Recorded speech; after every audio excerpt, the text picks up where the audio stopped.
Hello, it's Eric Lee again, and today is Easter, and to those that celebrate it, happy Easter to you, whether you celebrate it the pagan way or the Christian way, whatever way you celebrate it, happy Easter. So, um, the video that I wanted to make today is it was an interesting thing that happened after I made the video about how interference, light interference. I'm sorry, light interference can create matter.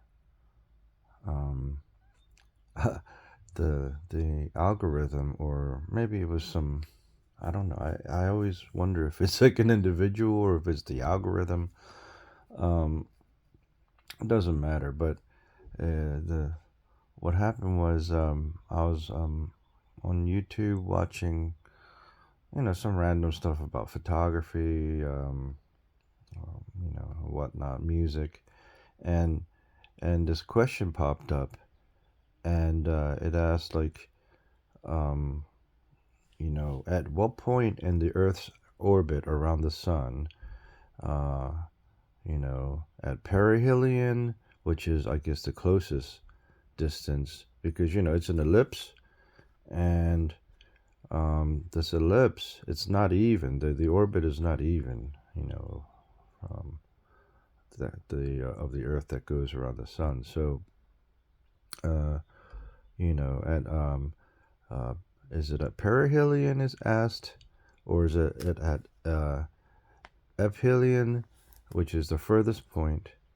Again, perihelion is like the closest point, and then ephelion would be. Well, if it was over on this side, it would be over there. So I kind of drew that wrong, but it's at the farthest point in the ellipse. It's an elliptical orbit.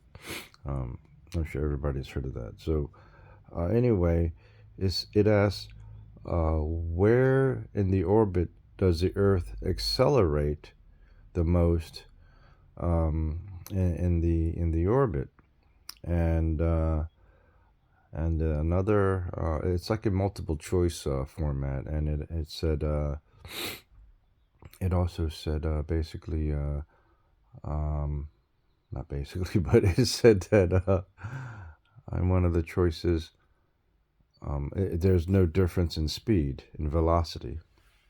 So I was like, well, it's either got to be, you know, um, I had crossed up the meaning of these. I thought um, um, aphelion was the closest point. I was just using my memory. I should have looked it up before I even answered the question, but and I just reversed the meaning, and because this is aphelion, the furthest point I said. This is perihelion over here. So anyway, um, I said it's most likely gonna, if there's any velocity increase, it's gonna happen, as it comes swooping down from the furthest point down to about here, and it's going to really accelerate as it makes the loop right before the loop, something like that. So it had to be, at perihelion, which is the closest point. And, but because I had reversed the definition, I got it wrong. And I thought it was just kind of a straight up question. But you see, the interesting thing about this algorithm or individuals or whatever that were asking this question, um, right before I moved on to some other thing on YouTube, I was like, wait a minute. Oh, this is questioning the like a huge principle of the theory that I'm proposing, that we live in a medium, because I said not only does the Earth have this interesting, it's surrounded by these uh, quantum particles, that, cause gravity. The sun has a massive amount of it, right? And it goes all the way past the Oort cloud, and even beyond. There's like one more outer shell to the solar system. I can't even remember it's a mind-boggling distance. Um, and I think one of the last Voyager probe just went beyond it into true interstellar space. But it was a loaded question because basically they're implying that, okay, if this sun has a massive density and of this you know infinitely small particles, which causes gravity, as it passes through the densest part, as you get closer, you would see if it really had what you call viscosity. um it would slow it down, right? Because you're coming into a thicker, you know mass of this energy, or the ISP particles, infinitely small particles, as I call it. And so I was like, whoa, wait a minute. This is like a humongous kind of like elephant in the room that they're trying to present here. And almost they're like kind of maybe like snickering, like, haha, you know, Mr. Lee's going to get all tangled up in his own little, big elephant in the room here. So I caught that, and I made a response, and I remember saying that um, these particles just pass right through um, you know our reality as we know it. It's like very ephemeral, just like when they test for these things called muons. What else do they test for? I mean, even gamma rays just pass right through us every day. I've already explained this, and you know, but I don't want to go through the whole process of making another video about it because I already did. But basically, yeah, they were presenting this huge elephant in the room, sort of, and I said, well, this um, this ISP has it doesn't behave the same exact way as fluvial dynamics, although it's very close to it in certain ways.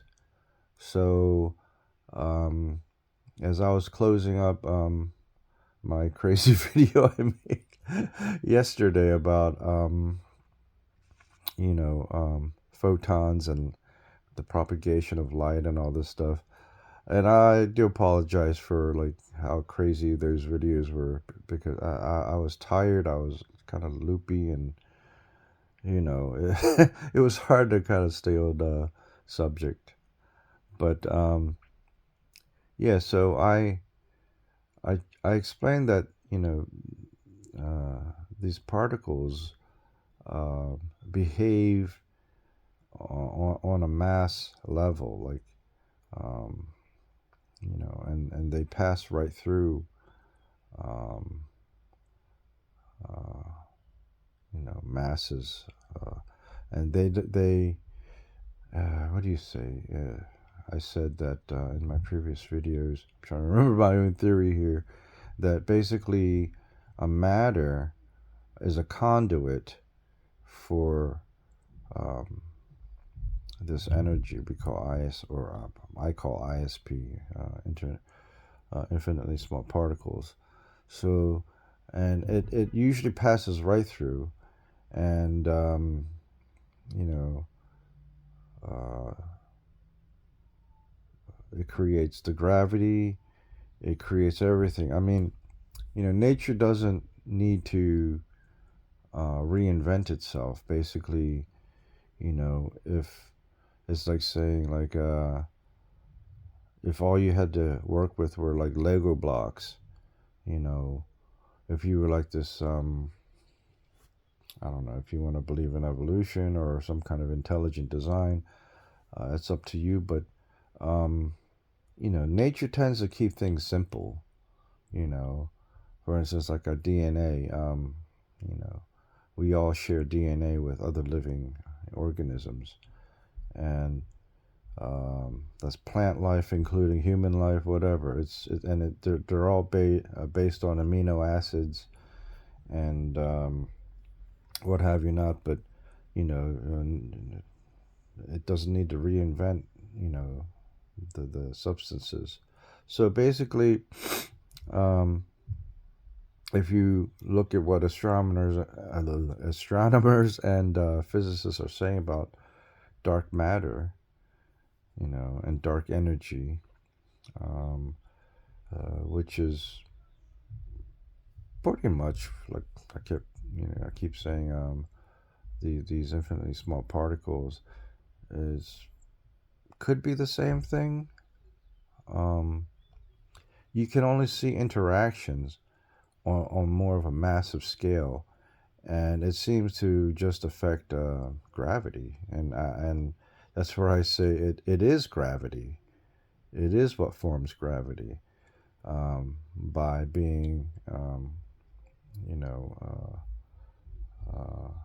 conducted through matter, and I keep drawing that 3D cutaway of our planet and the vortices. Um, it's, maybe they're not vortices. It just goes straight through you know, all the matter of our planet, um, through conductance, and we're just conduits. If you believe in that people have some sort of a soul or something like that, then that would explain that too. Our bodies are unique with our fingerprints, our DNA. Apparently, even our bodies, we're just one of a kind, from what I understand from fingerprinting and DNA.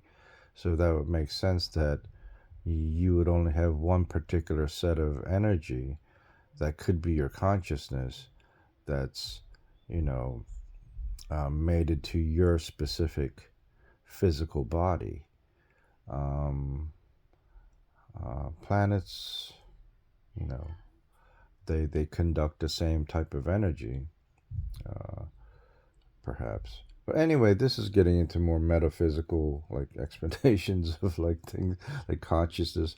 But anyway, what I said was that um, this is a huge kind of elephant that's being proposed to me to kind of solve or to trip me up, basically. And I made this explanation basically that I found this interesting video last night after I made that video. It was about how it was okay. It's on this video. Let me just tell you the creator. His name's Anton Petrov, and I really love his videos. A really wonderful channel. He's another PhD physicist. I love the way he speaks. He's not like me, just like everywhere confusing, but uh, really concise. Just knows what he's talking about. Um, you know, and just love his videos. Anyway, I love that channel. And he was talking about how they made um, uh, virtual black holes in a laboratory. Basically in this like container, and he started talking about super fluidity, and I kind of like touched on that a little bit in my explanation of inertia and all of this, and um, also when I was trying to defend my theory against this interesting little question or whatever they were doing, and uh, I said it doesn't affect, the orbit of planets in a sense of slowing it down. it just creates gravity, and that's it. I mean, and otherwise, these particles are so small, they just pass right through you. So I can't remember everything that I said to defend the theory. Maybe I can dig it up through all the comments that YouTube keeps record of, and post it as a text capture thing. But anyway, it was very interesting that they talked about superfluidity. It's particles that they created in the lab that this is what I said. That's right. The same thing. They said that it has no viscosity, and that's exactly what my wording was. I said the ISP particles has no viscosity, and meaning like resistance to the material world or the other materials. Um, when we talk about oil viscosity, it's how thick the oil is. Um, there is no like what would you call it? What we define as viscosity and thickness, and it has resistance when it touches other material. So I said it has absolutely no viscosity, which is super viscosity, um, because of the size of it. But anyway, you get what I'm saying. So I just wanted to mention that, and check out the video. It's on my Pinterest under time, and I just wanted to mention this because I should have made this video sooner, right after the one I said light interference creates matter, and with a question mark, and it shows the interference pattern that forms when it's like a bunch of like things, and they're all lined up, and basically if I said this is a digital signal, and the reason why I said it was a digital signal was because these are just okay. A digital signal are block waves like this, right? And um, each mark, this is, let's say this is on, this blank space is off, this is on, blank space is off, this is on. You get the idea. It's like binary signal, on or off. So they're called square waves if you've studied electricity. And so that's what I see is happening with interference. And strangely enough, another video I was watching about how tsunami or rogue waves are formed. These are ginormous waves that are like up to 80 to 100 feet tall, which have been recorded, by the way, from vessels that were out on sea. I think a couple ocean liners almost got toppled over by the formation of these rogue waves. And in the video describing the rogue wave, they said because of the interference pattern of other waves, it can create what's called a square wave. And the square wave is the rogue wave. So I was like, okay. So, that kind of related to, my idea of physics and what's going on. And, I'm not the only one that shares this perspective of um, um, fluid dynamics that is akin to what's going on in the world of the quantum. One of my videos shows the professor from Berkeley, another PhD physicist. He mentions the same thing. It's in my Pinterest heading under time. And then you can go to the one that says where I say I kind of sort of told you so heading. It was kind of like a a heading that I created to just it'd be way too much for me to try to explain in terms of a real physicist. All the terminology, every last detail. So I just left it up to the real professionals to explain things. So that pertain to things that I was talking about. Um, and that's why I created that. You know, but anyway, I just wanted to mention this about superfluidity, and this is substances that behave like fluid, but they have no viscosity. And I did mention that quite a while ago, and I forgot to make this video to defend my theory. And also, again, going back to the photon thing, that was pretty eye opening because um, I posted in that one heading I just told you about, how big is a photon? This is a video that a PhD physicist made, and it questions like what is a photon even, and I was pretty surprised myself that nobody had a real answer. I mean, one guy like took like a looked like it was just out of the uh, what would you call it, the light wave spectrum, and he just takes out like this kind of like tiramisu brick sectional part out of this wave. He's describing this wave, and he's like, oh well, this is like this part that peaks, and you can cut like whatever amount you want out, and this is the photon. And he shows like this kind of wave function thing going on in there, and it was like this is the photon. And I'm like, well, that's what you're saying it is, and you're just trying to quantify something that's just infinitely huge, um, depending on the magnitude of the light source.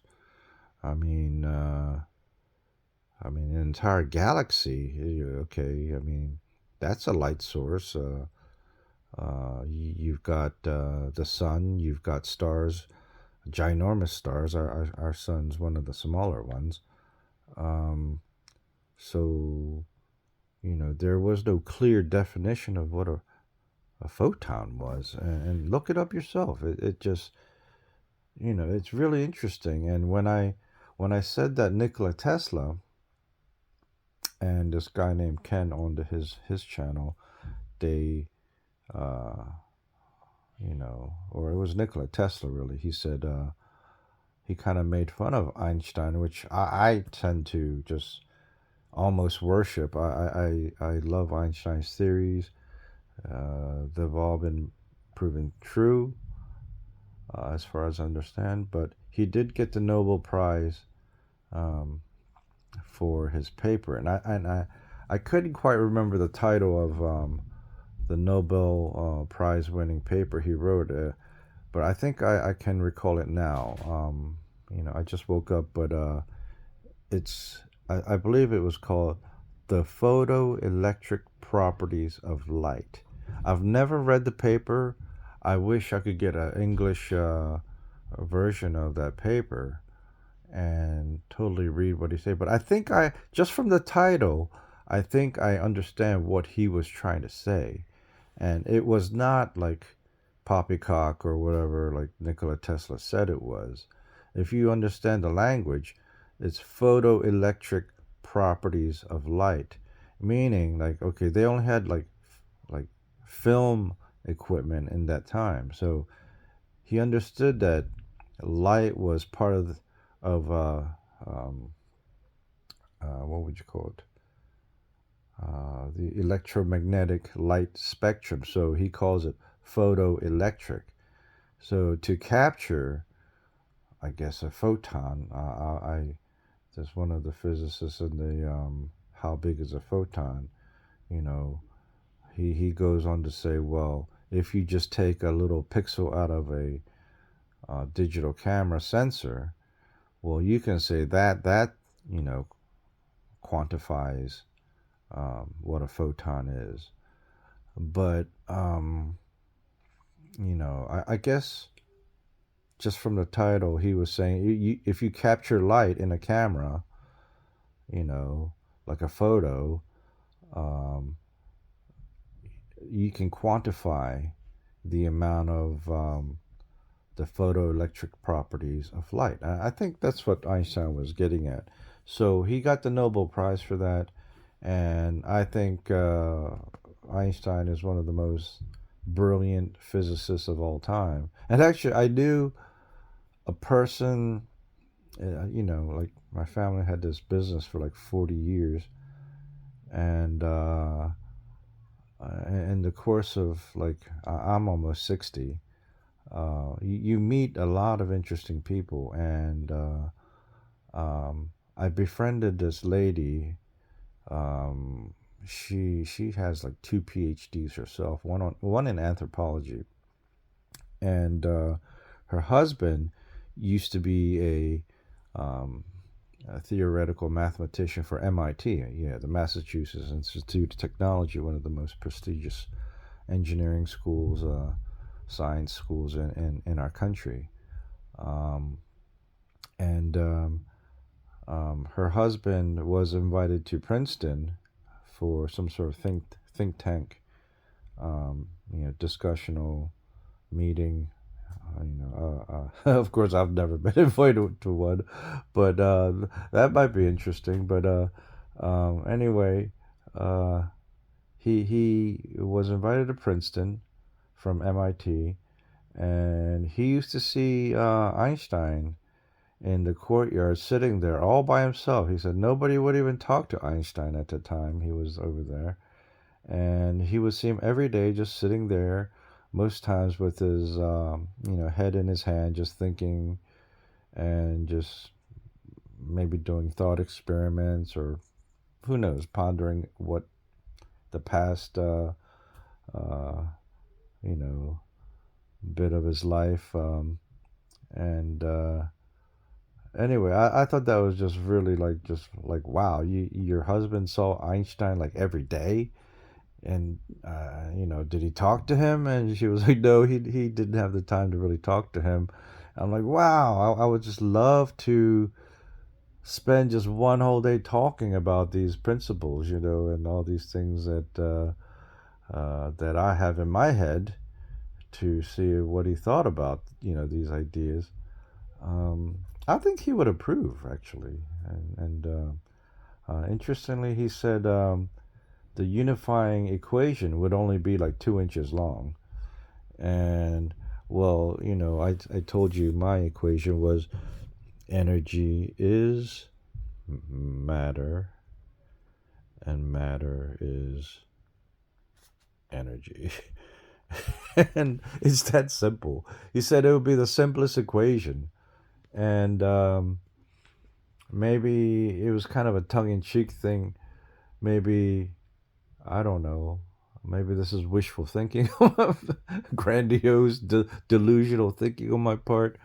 But I truly do believe that when you get down to the most minute, inert light particles, that's what ISP really is. Infinitely small particles are um, inert light particles that have such low amount of energy on their own. Um, they're not even measurable. And they're so tiny and small. But as a whole, you know, as like entire galaxy size, or really the whole universe is filled with it. Um, and I explained that also in my other videos. I think the previous one, where I spoke about gyroscopes and how they work. Um, anyway, I don't want to make this video too long, but I stand firm with what I presented, and I do apologize for the crazy, babbling and going off in, multiple tangents in the initial first video about, photons and the propagation of light and the source of light. Um, that was pretty crazy. I wasn't even gonna upload it really, but I was like, good grief. I just spent an hour and some odd minutes making that video. So I was like, okay, I don't really care how stupid I sound or crazy I sound. I'm just gonna just upload it. So give it a chance. I mean, it's kind of hard to listen to because I'm like just going everywhere, but um, it does make a lot of sense, you know, um, according to me anyway.